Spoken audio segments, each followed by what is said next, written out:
siap menanggung beban. Karena sebuah kebaikan dan kesuksesan dia ada beban. Tanpa sanggup menanggung beban, kita tidak akan sukses. Assalamualaikum warahmatullahi wabarakatuh. Pemirsa PehTem yang sedang bahagia dimanapun Anda berada, berjumpa lagi kita bersama saya Indah Rastikasari dalam PehTem. Hari ini tepatnya di 17 Ramadan. Dan kita hari ini membahas tentang bagaimana Al-Quran sebagai pedoman dan sumber inspirasi sukses dalam kehidupan di era milenial. Dan sudah hadir bersama kita untuk kita mendengar tausiahnya, yaitu Tusuk Tengku Haji Muhammad Yusuf Awahab, atau panggilan akrab beliau yaitu Tusuk, pimpinan Dayah Babu Salam Al-Aziziyah Jenib Biren. Assalamualaikum Tusuk. Waalaikumsalam warahmatullahi. Terima kasih waktunya untuk PehTem. Iya, sabar-sabar. Tusuknya di 17 Ramadan, Tusuk Nuzulul Quran. Tema kita hari bagaimana Al-Quran sebagai pedoman dan sumber inspirasi sukses dalam kehidupan saat ini, khususnya di era milenial. Silahkan Tusuk. Ya, terima kasih. Sebenarnya kalau kita tahu isi dari Al-Quran yang telah diterjemahkan isinya oleh para ulama dalam bentuk-bentuk disiplin ilmu, kita pasti tahu disitulah sumber segala-galanya. Artinya memberi solusi bagi siapapun. Karena bagi yang tahu Al-Quran, tahu Islam, pasti tahu bahwa Islam ini universal. Dia selalu up to date. Cuma tergantung sampai di mana mereka memahami itu semua. Kalau kita tahu Islam secara menyeluruh, semakin lengkap kita tahu, semakin kita meyakini itu solusi bagi semuanya. Solusi dunia, solusi akhirat, solusi bagi semua generasi, dari semenjak awal sampai akhir. Begitu kira-kira. Universal. Ya, dia universal. Universal. Bahkan ini di semua zaman, di semua era. Lalu bagaimana kemudian kita menjadikan pedoman ini, apalagi di bulan suci Ramadan, Tusuk ya. Tapi kita akan jawab nanti, Tusuk. Kita saksikan dulu yang mau lewat berikut ini. Jangan kemana-mana, pemirsa PehTem, tetap di channel PehTem. Jangan skip dulu, karena kami akan kembali setelah yang mau lewat satu ini.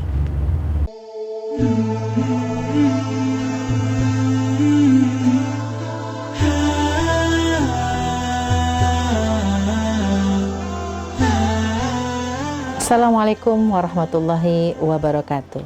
Saya Tati Mutia Asmara, SKH MSI, Ketua Komisi 4 DPRK Banda Aceh, mengucapkan selamat menjalankan ibadah puasa Ramadan 1442 Hijriah tahun 2021 Masehi.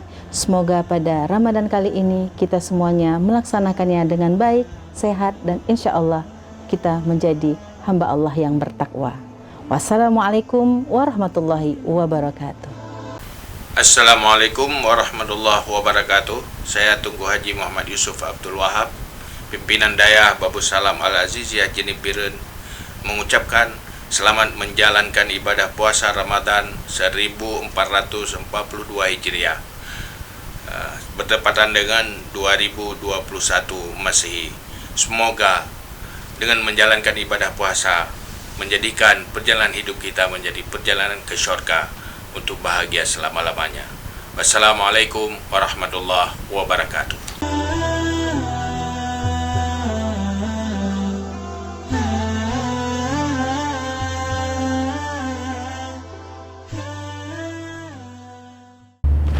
Baik, memperingati 17 Ramadan, PehTem dengan tema kita kali ini di episode ke-34 di tahun kedua, pemirsa, yaitu bagaimana Al-Quran sebagai pedoman dan sumber inspirasi sukses di kehidupan hari ini di era milenial. Sudah hadir bersama kita di sini, kita dengarkan tausiah beliau Tusuk, yaitu ulama kita. Kita dengarkan beliau bagaimana tadi sebelum yang mau lewat itu beliau mengatakan universal bahwasannya Islam itu, apalagi Al-Quran itu menjadi pedoman kita semua. Dan langsung saja Tusuk, mungkin bisa dilanjutkan tadi tausiahnya, silahkan. Tetapi dia baru menjadi solusi, sebenarnya tergantung sampai di mana kita memahaminya. Karena sesempurna apapun sesuatu itu, artinya sebuah alat atau rumusan atau sebuah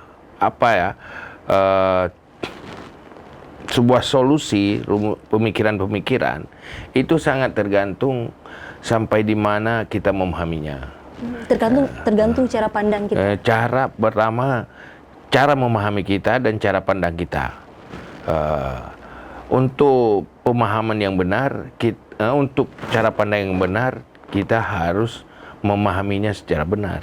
Nah, itu yang jadi masalah, yang menjadi masalah sekarang, yaitu kita kurang memahami secara tepat dan benar konsep Al-Quran, sehingga dia tidak menjadi solusi bagi kehidupan dunia dan akhirat, begitu. Di mana kira-kira masalahnya ini tuh? Ini semua kelemahan itu pasti ada riwayatnya, dia ada latar belakangnya.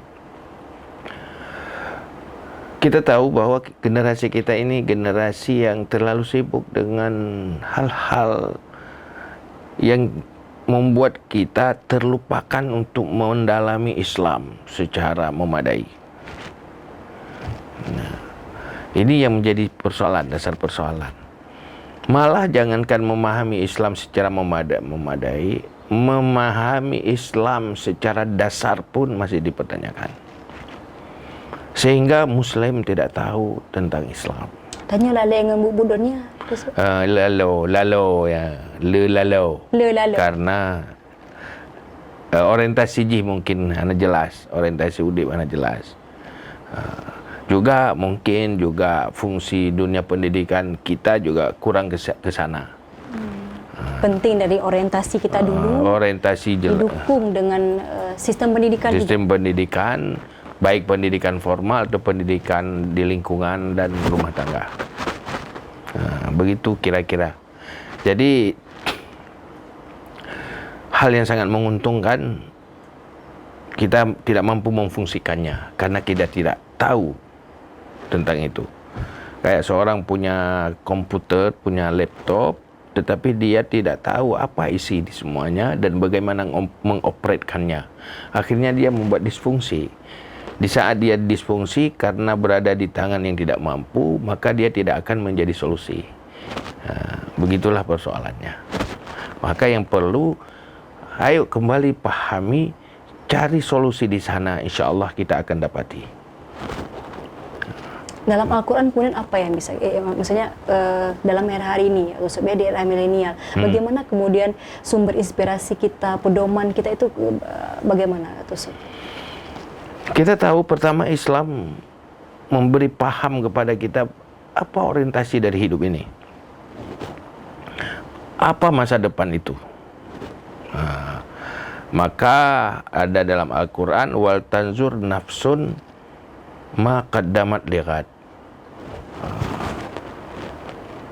Semestinya setiap jiwa itu memikirkan, merenungi apa yang dia persiapkan untuk esok.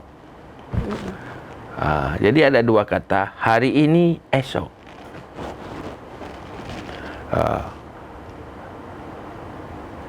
Agama memberi paham pada kita bahwa kita ada 2 hari. Kita hidup di 2 hari. Hari ini satu, hari esok satu. Hari ini adalah hari di kehidupan dunia. Semenjak kita dilahirkan dari rahim orang tua sampai kita meninggalkan dunia untuk selamanya. Hari esok kita mulai dari alam barzakh dan untuk selama-lamanya.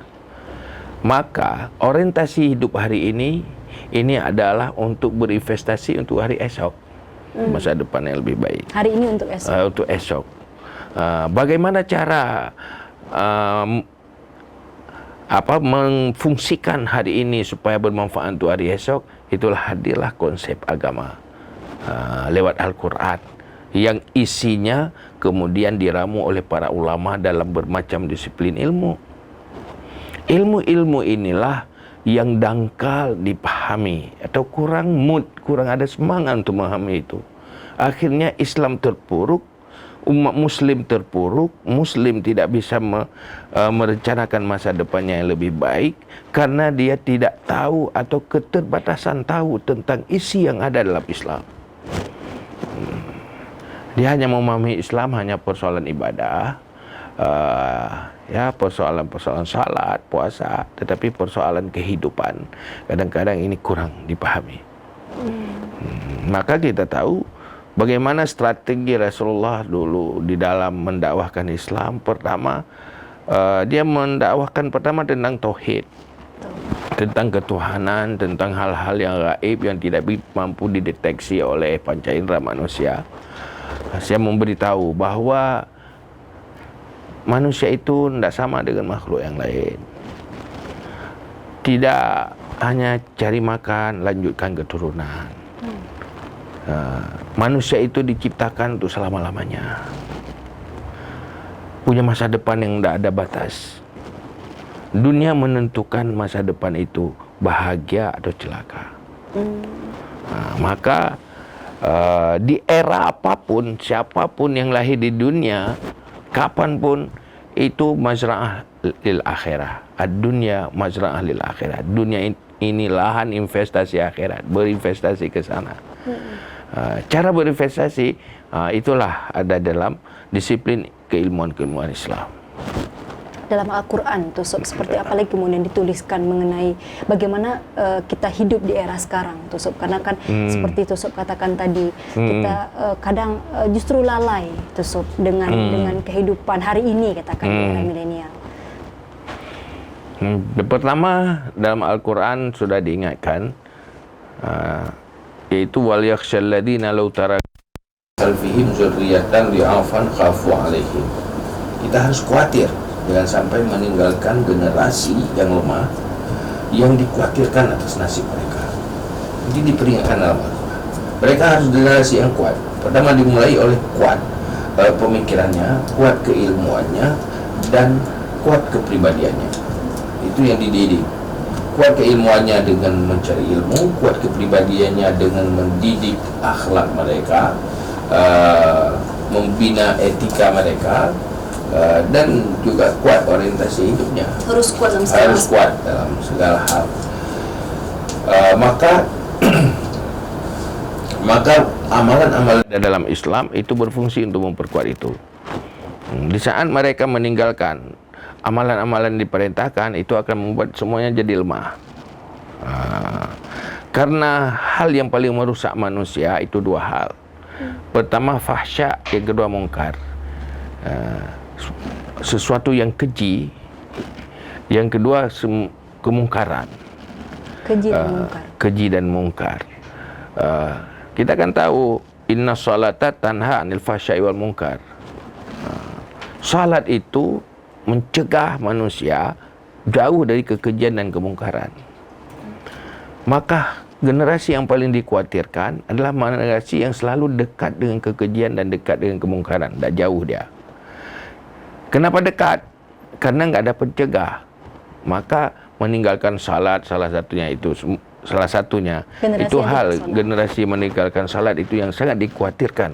Malah dalam Al-Quran diperingatkan fa khalafa min ba'dihim khalfun adha'us salah. Itu generasi yang sangat dikhawatirkan. Setelah mereka itu mereka akan meninggalkan generasi yang menyia-nyiakan salat. Ini membuat semua kekejian yang merugikan manusia itu semakin mendekat kepada manusia. Maka inilah hal yang penting di saat kita memperingati nuzul Al-Quran. Pesannya yaitu kita kembali kepada Islam secara kafah. Baru kita tahu kembali kepada Islam secara kafah, kembali kepada mengetahui Islam dulu semaksimal mungkin. Artinya dalam ukuran benar-benar memadai, begitu.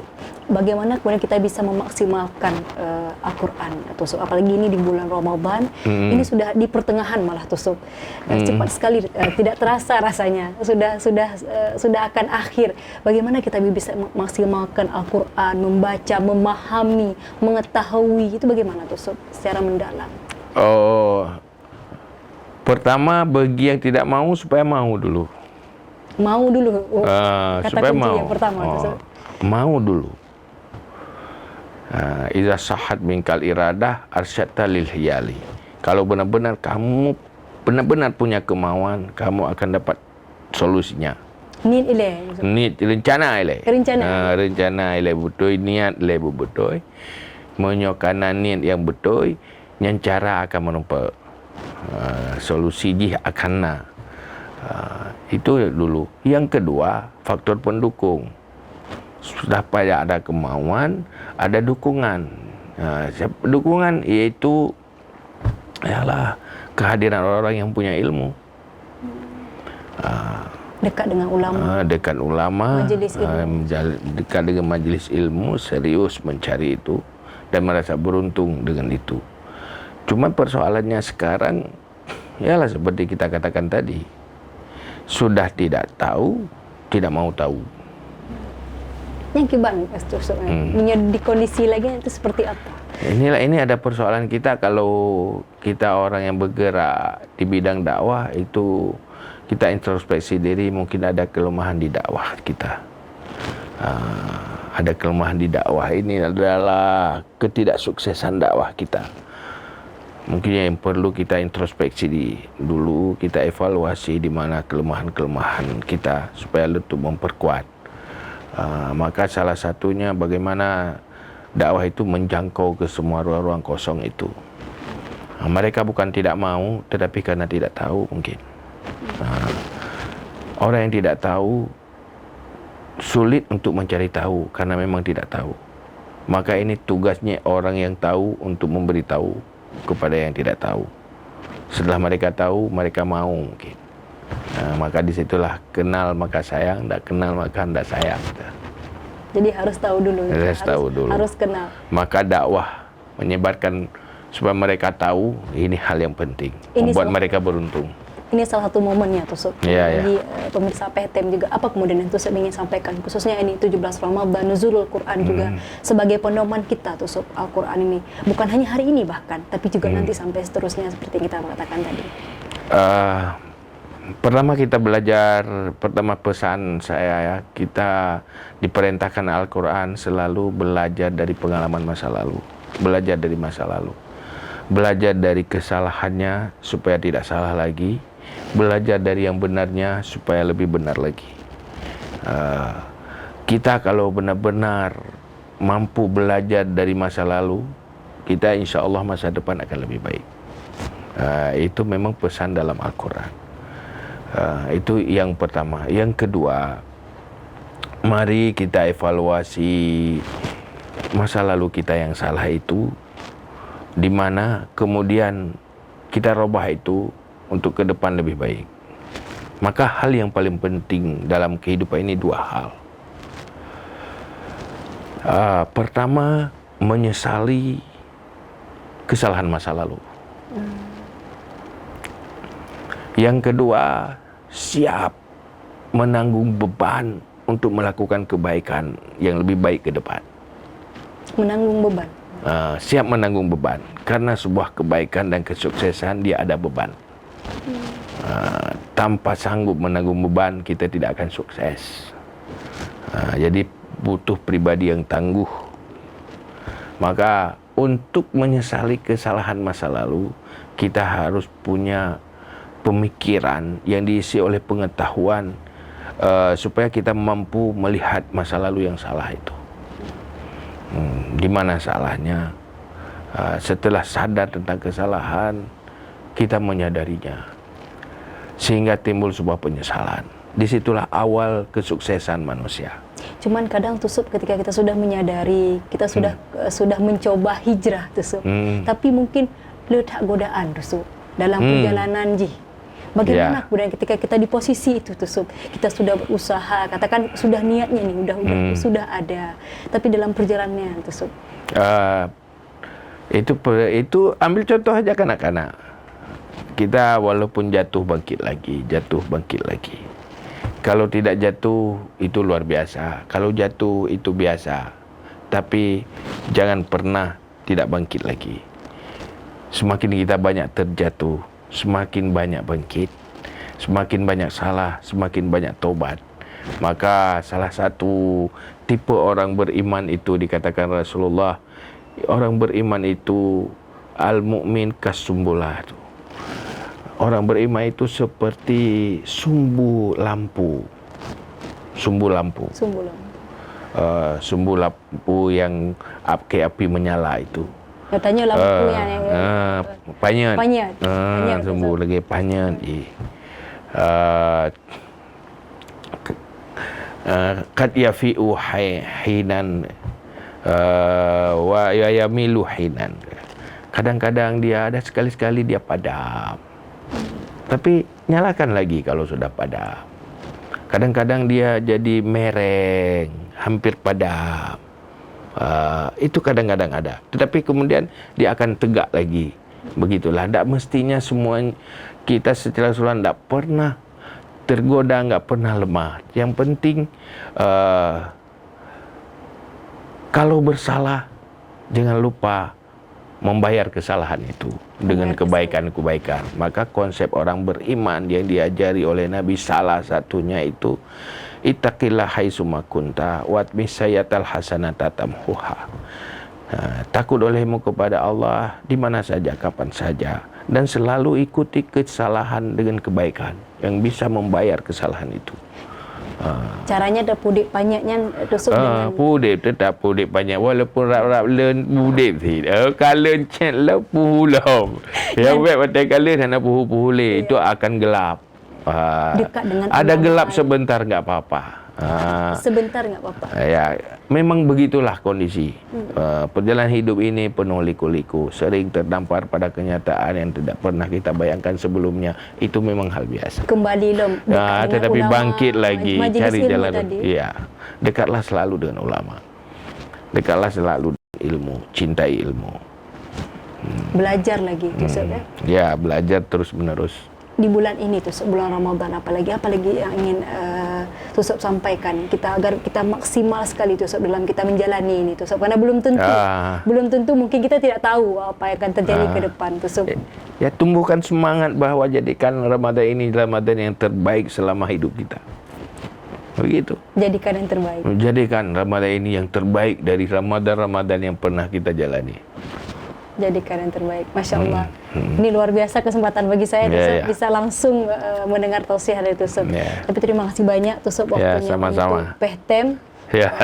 Sudah mampir di Pehtem. Insyaallah kalau Tusuk pada waktu lagi kami tunggu waktu Tusuk lagi untuk view Pehtem. Terakhir Tusuk, pesan Tusuk untuk kita semua untuk memaksimalkan Al-Quran khususnya dengan tema kita tadi. Silahkan Tusuk. Pertama, cara yang terbaik kita mengikuti gaya Rasulullah. Mentapkan dulu orientasi hidup kita lewat kacamata iman. Orang beriman orientasi hidupnya untuk selama-lamanya, jangka panjang. Itu yang pertama. Setelah kita pastikan mantapkan orientasi hidup, maka kita berjuang untuk mencapai orientasi itu. Dunia mazra'ah lil akhirah. Dunia ini tempat berjuang untuk akhirat. Dunia ini perjuangan. Kalaupun kita ada senang dan bahagia, itu alhamdulillah, tapi bukan tujuan. Di sini hanya untuk beban, untuk senang dengan pahitnya, senang dengan bebannya, karena ini tempat bekerja, hari kerja, bukan hari memetik hasil. Yang kedua, kita pastikan bahwa hari esok itu adalah hari untuk memetik hasil. Semakin kita ingin membuat dunia ini bagaikan syurga, dia akan semakin merubah jadi neraka. Percayalah itu. Semakin kita siap tidak ingin menjadikan dunia ini sebagai bagaikan syurga, tapi ini hanya lahan berjuang untuk menghadapi dengan segala kesabaran, dia akan berubah jadi syurga. Maka perjalanan hidup, apabila dunia ini kita jadikan sebagai mazra'ah lil akhirah, maka perjalanan hidup ini semakin indah, karena perjalanan hidup menjadi perjalanan ke syurga, bukan perjalanan ke neraka. Begitu kira-kira. Baik, terima kasih. Terima kasih banyak untuk tausiahnya. Dan terima kasih juga untuk Anda pemirsa PTM. Semoga apa yang Tusuk sampaikan tadi menjadi hikmah bagi kita semua untuk memaksimalkan Ramadan pastinya. Saya Indah Rizky Kasari, mohon pamit. Wassalamualaikum warahmatullahi wabarakatuh. Sampai jumpa di episode berikutnya.